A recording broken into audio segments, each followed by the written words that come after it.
Muling nangako ang mga Israelita na tutuparin nila ang kasunduan ng Diyos. Ika-24 na kabanata. Tinipon ni Josue ang lahat ng lahi ng Israel sa Shechem. Tinawag niya ang mga tagapamahala, mga pinuno, mga hukom, at mga opisyal ng Israel, at lumapit sila sa presensya ng Diyos. Sinabi ni Josue sa lahat ng tao, "Ito ang sinasabi ng Panginoon, ang Diyos ng Israel. Noon ang mga ninuno nyo ay nakatira sa kabila ng ilog ng Euphrates at sumamba sa ibang mga Diyos-Diyosan. Isa sa kanila ay si Tera na ama ni na Abraham at Nahor. Pero kinuha ko si Abraham sa lugar na iyon at pinapunta papunta sa lupain ng Kanaan at binigyan ng maraming lahi. Naging anak niya si Isaac at naging anak naman ni Isaac sina Esau at Jacob. Ibinigay ko kay Esau ang kabundukan ng Seir bilang bahagi niya, pero si Jacob at ang mga anak niya ay pumunta sa Ehipto. Pagkatapos isinugo ko sina Moises at Aaron sa Ehipto at pinadalhan ko ng mga salot ang mga Ehipsyo at inilabas roon ang inyong mga ninuno. Pero nang makarating ang mga ninuno nyo sa dagat na pula, hinabol sila ng mga Ehipsyo na may mga kabayo at mga karwahe. Humingi ng tulong sa akin ng inyong mga ninuno at nilagyan ko ng kadiliman ang pagitan nila at ng mga Ehipsyo. At nilunod ko agad ang mga Ehipsyo sa dagat. Nakita mismo ng inyong mga ninuno ang ginawa ko sa mga Ehipsyo at tumira kayo sa disyerto ng mahabang panahon. Pagkatapos dinala ko kayo sa lupain ng mga Amoreyo sa silangan ng ilog ng Jordan. Nakipaglaban sila sa inyo, pero pinagtagumpay ko kayo sa kanila. Nilipol ko sila at nasakop nyo ang lupain nila. Pagkatapos nakipaglaban sa Israel ang hari ng Moab na si Balak, na anak ni Zippor. Inutusan niya si Balaam na anak ni Beor na sumpain kayo. Pero hindi ko pinahintulutan si Balaam na gawin ito sa inyo. Sa halip binasbasan kayo ni Balaam at iniligtas ko kayo sa kamay ni Balak. Pagkatapos tumawid kayo sa ilog ng Jordan at nakarating sa Jericho. Nakipaglaban sa inyo ang mga taga-Jericho. Ganoon din ang mga Amoreyo, Perezeo, Cananeo, Heteo, Gergazeo, Hiveo at Jebuseo. Pinagtagumpay ko kayo laban sa kanila. Pinadalhan ko ng mga putakti ang 2 haring Amoreyo para itaboy sila bago pa kayo dumating. Nanalo kayo hindi dahil sa inyong mga espada at pana. Binigyan ko kayo ng lupaing hindi nyo pinaghirapan. Pinatira ko kayo sa mga lungsod na hindi kayo ang nagtatag. Kumakain kayo ngayon ng mga ubas at mga olibo na hindi kayo ang nagtanim.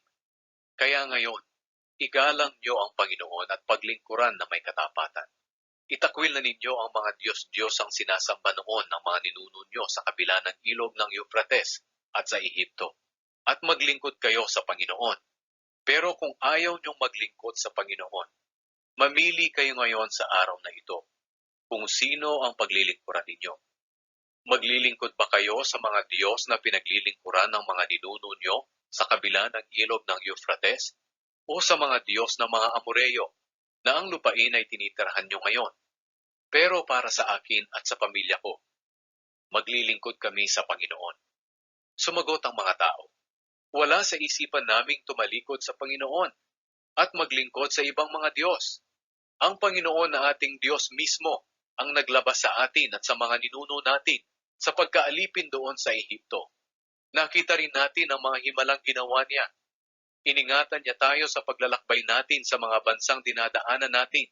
Itinaboy niya ang mga Amoreyo at ang ibang mga bansa na naninirahan sa mga lupaing ito. Kaya maglilingkod din kami sa Panginoon dahil siya ang Diyos namin.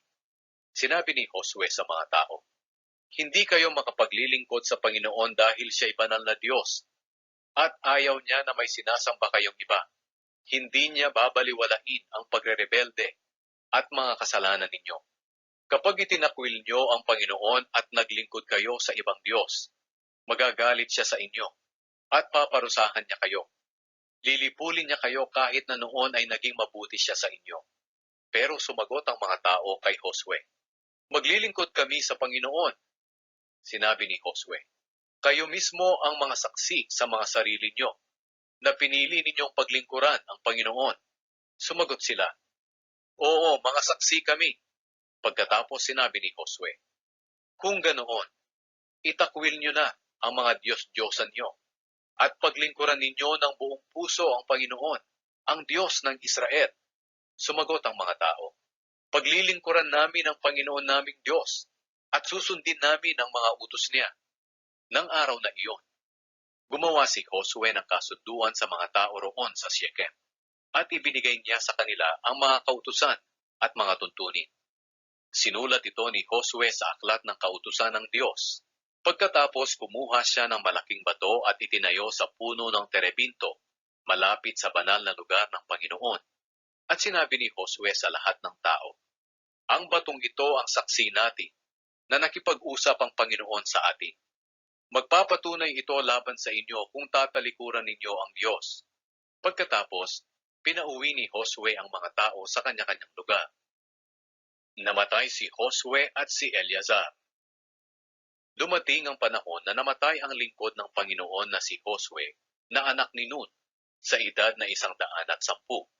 Inilibing siya sa lupain niya sa Timnath Sera sa kabundukan ng Ephraim, sa hilaga ng bundok ng Gaas. Naglingkod sa Panginoon ang mga Israelita habang nabubuhay pa si Josue.